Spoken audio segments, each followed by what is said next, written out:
Really good question. Now, this question comes up in personal development. It comes up in spirituality, so many different areas that if I am not supposed to be stressed and anxious about the outcome, right? If I'm not to be attached to the outcome, as we've talked about in previous sessions, how on earth am I going to motivate myself? Yeah, my motivation comes from achievement and that bit of anxiety that comes, with that.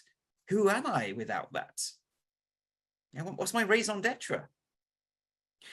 And it's a beautiful question. And it's something, first of all, no one's here to give you an answer, but it's certainly something to reflect on. It's a lifelong reflection. But let me share what's helped me.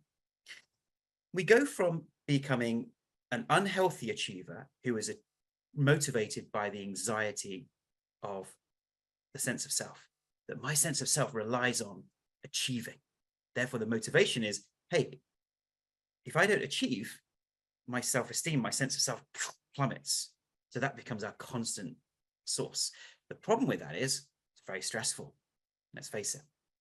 So then we say, okay, I'm learning to be more comfortable with myself, more relaxed with myself, more relaxed about outcomes.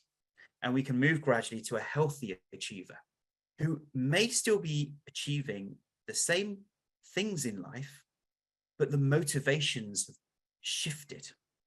Yeah. And I hope that that's a journey that I've been on and I continue to strive to be on, is moving from that unhealthy to a healthy. I still have ambition.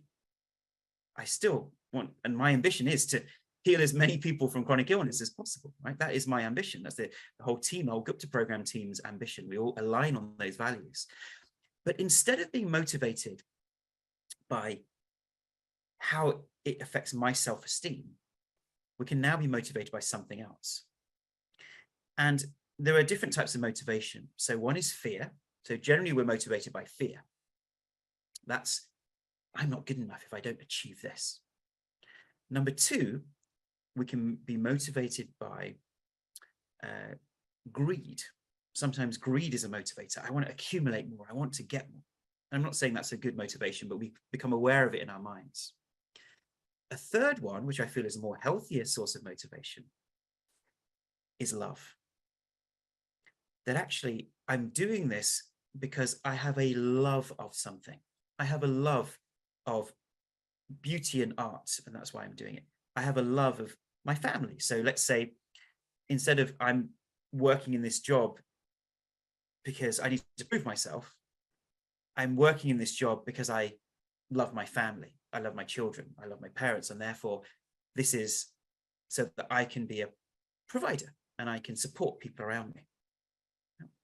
Or actually, this is the aspect of the job that I love. Or it can be a commitment to a certain level of excellence and quality in something without being perfectionist. Yeah, this is we'll be very, very careful. And so when our motivations shift and go more towards, what do I love about this? Love becomes a safer and healthier intrinsic motivation.